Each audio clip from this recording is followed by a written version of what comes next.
And welcome to the new video of evolution classes let's evolve to. आज हम पढ़ेंगे chapter 2 of class 8 that is microorganism. But before going to the video let's roll the intro.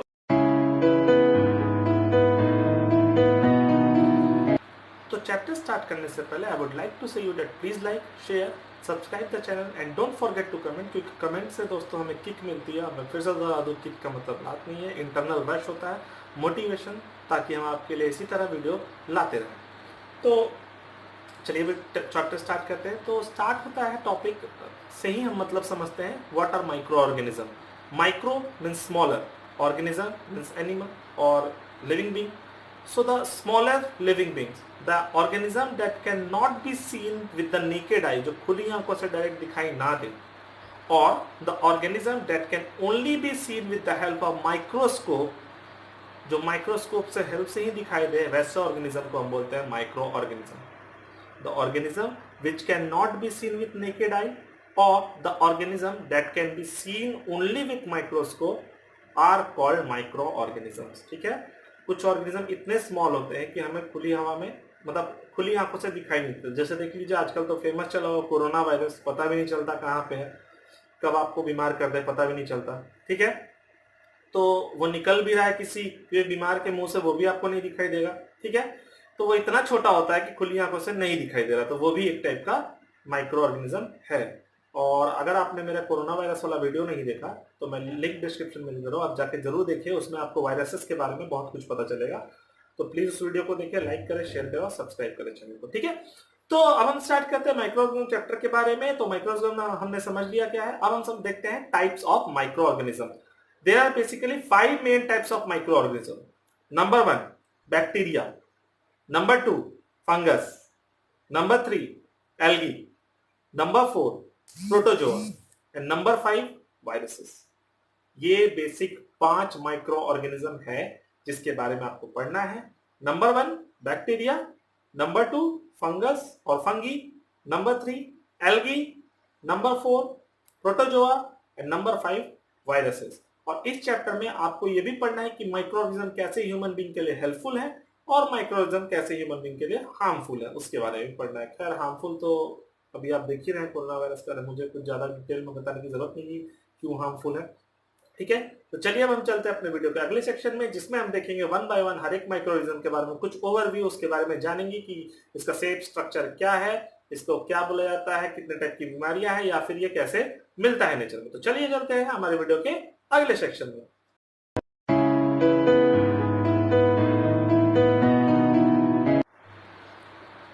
तो start करते हैं number 1 microorganism जो कि आता है बैक्टीरिया, जिसको सिंगुलर फॉर्म में हम बैक्टीरियम बोलते हैं। ठीक है, बैक्टीरिया ग्रुप ऑफ बैक्टीरिया में सिंगल एक बैक्टीरिया को हम क्या बोलेंगे, bacterium. So these are single celled organism and are smaller than larger than viruses. These are single celled organism and are larger than viruses. Viruses से बड़ा होता है और सिंगल सेल्ड होता है। ठीक है, there are basically 3 main types of bacteria are there. 3 main type of bacteria होता है। Number 1 rod shape, number 1 spherical shape, number 3 spiral shape। ठीक है, रॉड शेप, रॉड का शेप का बैक्टीरिया होता है। जो लैक्टोबैसिलस है ना, दही में जो दही होता है हमारा, लैक्टोबैसिलस जो है वो मिल्क को कर्ड में चेंज करता है, वो एक बैक्टीरिया, वो रॉड शेप का होता है। स्फेरिकल शेप, निमोनिया जो बीमारी होता है हमें, वो स्फेरिकल शेप के बैक्टीरिया के कारण होता है। और स्पाइरल शेप्ड होता है, स्पाइरल शेप बैक्टीरिया जो है कहीं कहीं खाने के लिए भी यूज होता है। ठीक है, उसका ग्रो कल्चर किया जाता है। तो basically 3 main types of bacteria है, rod shape, spherical shape and spiral shape. ठीक है, तो बैक्टीरिया में फिलहाल इतना ही। अब आगे चलते हैं जो कि नंबर 2 टॉपिक है, दैट इज फंगी।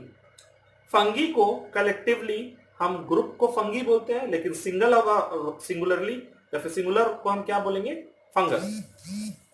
तो फंगस जो है दीज कैन बी यूनिसेलुलर और मल्टीसेलुलर। अगर हम यूनिसेलुलर फंगस के एग्जांपल की बात करें तो ईस्ट जो है, जो कि बेकरी में यूज होता है, ईस्ट एक टाइप का माइक्रो ऑर्गेनिज्म है जो बेकरी में यूज किया जाता है। फर्मेंटेड फूड, इडली डोसा बनाने में जल्दी फर्मेंटेशन हो जाए। फर्मेंटेशन क्या होता है, conversion of carbohydrate into alcohol, carbohydrate को अल्कोहल में चेंज करने के लिए। जैसे जहां अल्कोहलिक इंडस्ट्री होता है, जहां पे दारू बनता है, ठीक है, जो पी के सट्टुल हो जाते हैं, तो दारू जहां बनता है वहां पे ईस्ट का यूज किया जाता है, क्योंकि वो कार्बोहाइड्रेट को, यानी वो चावल में देखिए कार्बोहाइड्रेट है, राइस में, उसको कन्वर्ट कर सकता है अल्कोहल में। ठीक है, गजब का मशीन है। ठीक है, ठीक है, तो यहाँ ड्रिंकर्स लोग को शायद फायदा हो जाए, घर में ट्राई करके देख लीजिएगा, चावलों में ईस्ट को डाल करके शायद बन जाए, पैसा बच जाएगा। वैसे भी लॉकडाउन चल रहा है, मिलना थोड़ा सा मुश्किल हो रहा है। ठीक है, तो सॉरी जोक सपाट, कोई ट्राई मत कीजिएगा। उसके बाद है यूनिसेलुलर का एग्जांपल है ईस्ट, और मल्टीसेलुलर फंगस का एग्जांपल है राइजोपस, यानी कि ब्रेड मोल्ड। ब्रेड जब खराब होता है तो उसमें जो मिलता है ना आपको रेशा रेशा टाइप का ऑर्गेनिज्म दिखाई देगा 4-5 दिन तक, अगर ब्रेड आप ओपन में छोड़ दीजिएगा तो, ठीक है, ब्राउनिश कलर का, तो उसको हम बोलते हैं राइजोपस या फिर ब्रेड मोल्ड। वो मल्टीसेलुलर फंगस है। सॉरी, अब है फंगस, एक एग्जांपल है फंगस का जो कि है पेनिसिलियम।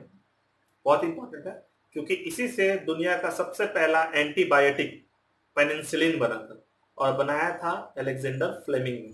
ठीक है, एंटीबायोटिक्स क्या होता है मैं थोड़ा सा आपको इसके बारे में बता देता हूँ, और आप चाहे तो कोविड-19 वाला वीडियो भी देख सकते हो, उसमें मैंने क्लियरली पूरा डीप में बताया कि एंटीबायोटिक्स क्या होता है और कैसे काम करता है। So antibiotics, these are the chemical that works against the life of microorganism. Antibiotics against life. So these are the chemicals that works against the life of microorganism. तो हुआ क्या था, अलेक्जेंडर फ्लेमिंग पेनिसिलियम का culture कर रहे थे, और गलती से उनका जो कल्चर मतलब उनका ग्रोथ चेक कर रहे थे, तो गलती से वो पेनिसिलियम जो वो गिर गया, और वो गिर गया किसी बैक्टीरिया के आसपास। तो जहां जहां पेनिसिलियम गिरा था उस बैक्टीरिया के आसपास, वहां पे बैक्टीरिया का नंबर ग्रोथ और या फिर मल्टीप्लाई नहीं किया, और जहां नहीं गिरा था वहां बैक्टीरिया ग्रोथ नॉर्मली जैसा होता है तो उसका नंबर बढ़ा। तो यानी कुछ तो था पेनिसिलियम में ऐसा जो बैक्टीरिया को मल्टीप्लाई होने से रोक रहा था, और मल्टीप्लिकेशन यानी रिप्रोडक्शन को रोक रहा था, और रिप्रोडक्शन क्या है, एक लाइफ प्रोसेस है। तो हम ऐसा कह सकते हैं कि पेनिसिलियम में कुछ ऐसा था जो इसके लाइफ प्रोसेस को रोक रहा था। ठीक है, तो पेनिसिलियम में वो जो केमिकल एक्सट्रैक्ट किया गया जो इसके लाइफ प्रोसेस पे असर डाला, उसी को हम एंटीबायोटिक्स बोलते हैं, जो कि अलेक्जेंडर फ्लेमिंग ने पेनिसिलियम से एक्सट्रैक्ट किया था वह केमिकल जो बैक्टीरिया के ग्रोथ को रोक रहा था, तो इसलिए उसका नाम पड़ा antibiotics. Against life of bacteria काम कर रहा था एंटीबायोटिक्स, और उसका नाम रखा गया पेनिसिलिन। वो दुनिया का सबसे पहला एंटीबायोटिक था। अब क्या होता है कि फंगी जो है, मल्टीसेलर फंगस जो है, उसमें थ्रेड लाइक स्ट्रक्चर्स होते हैं। आप अगर ब्रेड मोल्ड देखेंगे तो आपको रेशा रेशा से दिखाई देगा, उसको हम बोलते हैं हाइफी। वो थ्रेड लाइक स्ट्रक्चर जो होता है हाइफी, HYPHAE, हाइफी। ठीक है, और अगर इनका हम न्यूट्रिशन की बात करें तो ये सैप्रोफिटिक भी होते हैं और पैरासिटिक भी होते हैं। मींस कुछ फंगस डेड और डिकेइंग चीज पे उगते हैं, जैसे कि मशरूम एक टाइप का फंगस है, वो डेड और डिकेइंग चीज पे उगता है, तो वो सैप्रोफिटिक है। और कुछ डिजीज कॉज करते हैं हमारे बॉडी या बॉडी के ऊपर, फंगस इन्फेक्शन होता है, खुजली का बीमारी है, सब फंगल इन्फेक्शन है, तो वो पैरासिटिक है। तो इसका न्यूट्रिशन क्या है, they are both saprophytic and parasitic. अब हम चलते हैं अपने वीडियो के अगले सेक्शन में, जिसमें हम देखेंगे प्रोटोजोआ और वायरसेस और एल्गी के बारे में। तो चलिए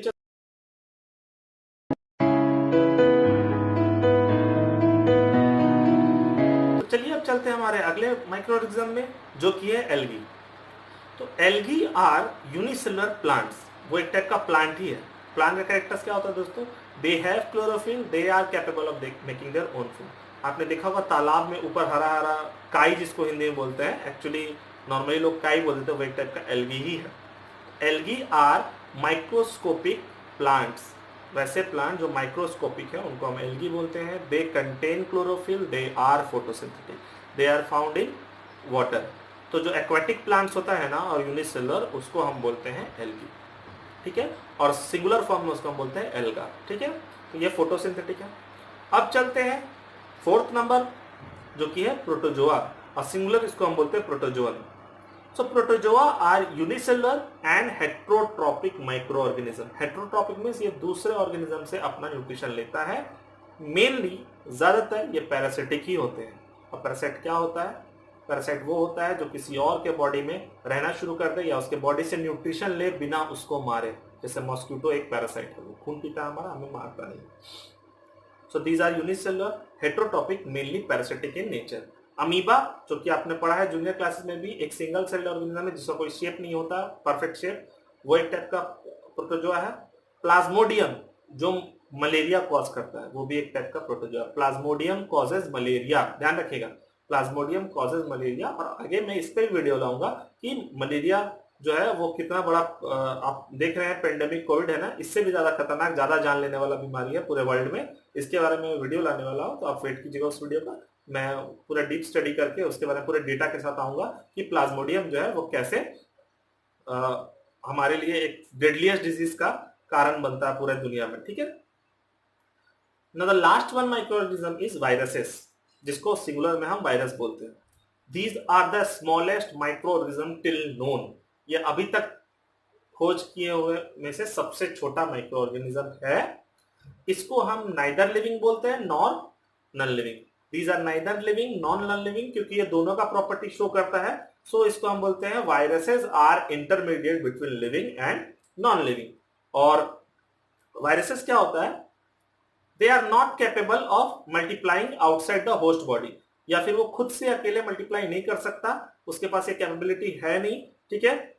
दे आर नॉट सेल्स, और उसके पास सेल ऑर्गेनल्स भी नहीं होते। सेल ऑर्गेनल कोई भी सेल ऑर्गेनल यानी कि न्यूक्लियस वगैरह ये सब नहीं होता, बस उसके पास उसका जेनेटिक मटेरियल और एक प्रोटीन का कवरिंग होता है। They have their genetic material and protein covering, they can not multiply by their own out and inside the host body. जब वो होस्ट बॉडी के अंदर जाता है, जैसे कोविड-19 एक वायरस है, हमारे बॉडी के अंदर जाएगा तो ही वो मल्टीप्लाई करना शुरू करेगा, ठीक है। And outside the host body they are non living, वो नॉन लिविंग है, लाइफ एक तरह का भी लाइफ प्रोसेस शो नहीं करेगा, ना ही रेस्पिरेशन, ना ही एक्सक्रीशन, ना ही ग्रोथ, ना ही मल्टीप्लिकेशन, कुछ शो नहीं करेगा बॉडी के बाहर, ठीक है। वायरसेस जो है, इसके बारे में अगर आपको डीप जानना है तो मैं फिर से कह रहा हूं, डिस्क्रिप्शन में मैंने लिंक दिया हुआ है कोविड-19 के वीडियोस का, वो जाकर जरूर देखें, आपको वायरसेस के बारे में बहुत डीप नॉलेज के बारे में पता चलेगा।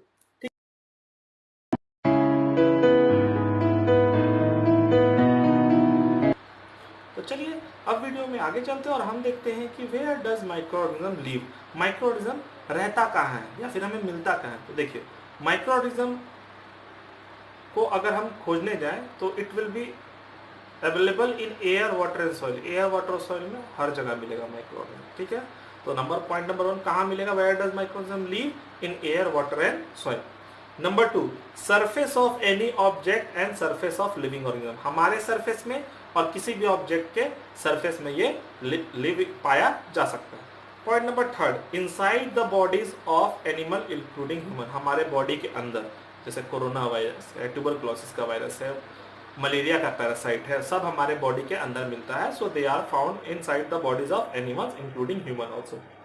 फिर है in dead and decaying organism matter, dead और डिकेइंग ऑर्गेनिक मैटर, जो सड़ रहा है, गल रहा है, मरा हुआ ऑर्गेनिज्म है, उसके बॉडी में भी मिलेगा। तो ये टोटल 4 जगह आपके बुक में दिया हुआ है, बेसिकली पूरे कैटेगराइज कर दिया गया है 4 पार्ट में कि वेयर डज माइक्रोऑर्गेनिज्म लिव। तो पहला है इन एयर, वाटर एंड सॉइल।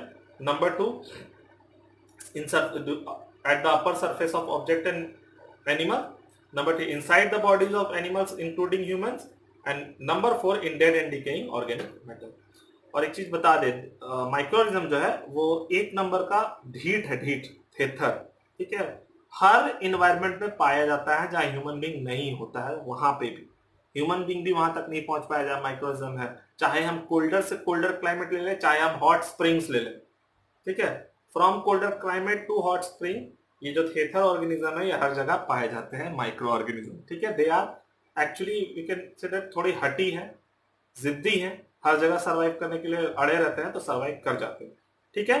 तो they are found from colder climates, ranging from colder climates to climate having hot spring, hot spring वाला क्लाइमेट है वहां पे भी ये मिल जाते हैं, ठीक है। तो हमने देखा ये air, water, soil, living organism के सरफेस पे, ऑब्जेक्ट के सरफेस पे, लिविंग ऑर्गेनिज्म के बॉडी के अंदर, फिर डेड और डिकेइंग मरे हुए चीज में ही पाए जा रहे हैं, किसी को नहीं छोड़ा है इन लोगों ने, ठीक है। अब आपके बुक में कुछ एक्टिविटीज दिया हुआ है जिसके बारे में मैं अभी डिस्कस कर दूं, थोड़ा सा छोटा सा इसका देख लेते हैं। तो सबसे पहले है to show the presence of micro organism in air. कैसे हम शो करेंगे कि माइक्रो ऑर्गेनिज्म, या फिर हम चेक करेंगे माइक्रो ऑर्गेनिज्म एयर में प्रेजेंट है या नहीं। तो एयर का प्रेजेंस देखने के लिए आपको एक ब्रेड का टुकड़ा लेना होगा, उसको पानी में भिगो दीजिए ताकि वो उसमें मॉइस्चर हो, और उसको 2 से 3 दिन तक ओपन एयर में रख दीजिए, फ्रिज में नहीं, ओपन एयर, ठीक है। कुछ 2-3 दिन के बाद आप उसमें ब्राउन कलर का थ्रेड लाइक स्ट्रक्चर और स्फेरिकल लाइक स्ट्रक्चर देखेंगे, जो कि स्पाइरोगायरा, अभी मैंने बताया था ब्रेड मोल्ड, ठीक है, तो ये प्रूफ करेगा कि एयर में माइक्रो ऑर्गेनिज्म प्रेजेंट है, क्योंकि आपने तो खुला एयर में रखा और तो उसको कुछ दिया नहीं। ठीक है, तो इससे पता चलता है कि वैसे आप ब्रेड को यूं ही छोड़ दिया 4-5 दिन तो भी उसमें आ जाता है। ठीक है, तो इस एक्टिविटी से हमें पता चला कि micro organism are present in air. The next activity is to show the presence of micro organism in water. अगर आपको चेक करना हो कि माइक्रो ऑर्गेनिज्म वाटर में है या नहीं, तो आप आसपास के कहीं के भी पॉइंट्स में जाइए, वहां से वहां का वाटर कलेक्ट करके लाइए। ठीक है, और उस वाटर के एक ड्रॉप को स्लाइड में रख के हम माइक्रोस्कोप में अगर देखेंगे तो उसमें हमें बहुत सारा बैक्टीरिया और प्रोटोजोआ, एल्गी दिखाई देगा। एल्गी एक्वाटिक प्लांट है, तो एल्गी और प्रोटोजोआ हमें दिखाई देगा, क्योंकि पानी में प्रोटोजोआ और एल्गी पाया जाता है। ठीक है, तो ये जो एक्टिविटी है इससे हम ये शो कर पाएंगे कि micro organism are present in water. अब last activity, that is micro organism to show that micro organism are present in soil. तो करिए क्या, कुछ अमाउंट ऑफ सॉइल लीजिए, उसको एक बीकर में जिसमें पानी भरा हुआ उसमें डाल दीजिए। ठीक है, मिट्टी को कुछ टाइम दीजिए ताकि मिट्टी सारा नीचे जाकर के बैठ जाए। अब क्योंकि मिट्टी भारी है और हम मानेंगे कि माइक्रो ऑर्गेनिज्म अपर सरफेस में आ गया, तो ऊपर से वाटर का एक ड्रॉपलेट लीजिए और उसको माइक्रोस्कोप में स्टडी कीजिए, तो आपको अलग टाइप का स्ट्रक्चर दिखाई देगा जो कि माइक्रो ऑर्गेनिज्म होगा। तो इन तीनों एक्सपेरिमेंट से हेल्प से हम ये शो कर सकते हैं कि micro organism are present in air, are present in water and are present in soil. ठीक है दोस्तों, तो आज हमने जो देखा, हमने देखा कि माइक्रोऑर्गेनिज्म क्या है, उसके 5 बेसिक माइक्रोऑर्गेनिज्म है हमारे पूरे एनवायरनमेंट में, जिसमें आता है bacteria, fungi, algae, protozoa and viruses. हर किसी के बारे में हमने 1 बाय 1 देखा, और फिर हमने देखा कि माइक्रोऑर्गेनिज्म मिलते कहाँ हैं, where do they live. So they are found in air, water and soil, they are found in the surface of objects and animals and living organisms. They are found inside the animals and including human beings. They are found in dead and decaying matter. They are found in colder climates as well as hot spring, means हर जगह पाया जाता है। और उसके बाद हमने देखा 3 activity जिसमें हमने ये शो किया कि माइक्रोऑर्गेनिज्म एयर में भी प्रेजेंट है, वाटर में प्रेजेंट है एंड सॉइल में प्रेजेंट है। ठीक है, तो आज के लिए बस इतना ही। Till then good bye, stay home, stay safe. और मैं आपसे यही कहना चाहूंगा कि अपने इस लॉकडाउन पीरियड के टाइम को अच्छी तरह से पॉजिटिवली यूज कीजिए और पढ़ाई में लगाइए और कुछ क्रिएटिव करने की कोशिश करिए। Till then good bye, thank you.